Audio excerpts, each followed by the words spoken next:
Cette semaine, il s'est passé ça. Le président de Madagascar, Andry Rajoelina, a fui son pays à bord d'un avion militaire français. Le président malgache Andry Rajoelina a été destitué suite à la puissance du mouvement Gen Z.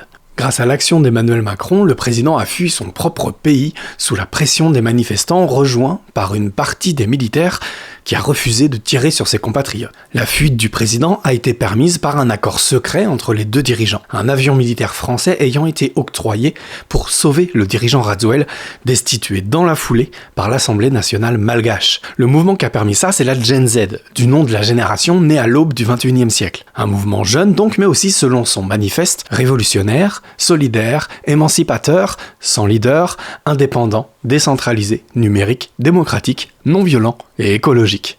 Tout ça. Le mouvement demandait à la base de remédier aux pénuries d'eau et d'électricité, mais a rapidement exigé la démission du président Rajoelina dès qu'il a laissé ses gendarmes tirer sur la foule en faisant au minimum 22 morts. Des dizaines de vidéos montrant les exactions commises par la police de Rajoelina ont tourné sur les réseaux sociaux, créant un élan de solidarité pour le mouvement. Les mouvements menés par la Gen Z ont été parmi les plus efficaces de ces dernières années pour faire tomber des gouvernements. Et en quelques jours seulement. Au Sri Lanka, en 2022, exil du président et démission du Premier ministre. Bangladesh, été 2024, démission et exil de la Première ministre. Mongolie, mai 2025, démission du Premier ministre. Népal, septembre 2025, démission du Premier ministre. Madagascar, octobre 2025, exil et destitution du président. Et c'est pas fini. Aux Philippines, au Pérou, au Maroc ou en Indonésie et j'en passe, la jeunesse du monde entier se lève contre l'autoritarisme et fait face aux tirs à balles réelles des polices des tyrans. On ne peut que féliciter la Gen Z de s'être levée pour tenter de réparer les injustices qu'elle a subies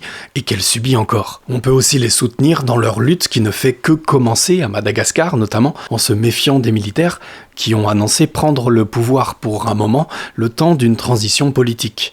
Mais ici, en France, on peut aussi s'interroger sur la réaction de notre propre président à ce mouvement. Parce qu'il y a ce qu'on dit et il y a ce qu'on fait.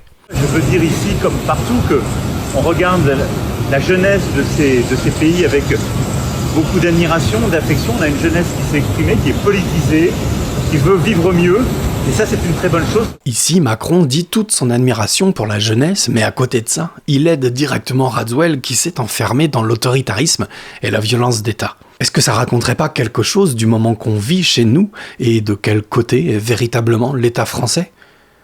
À vous de me dire.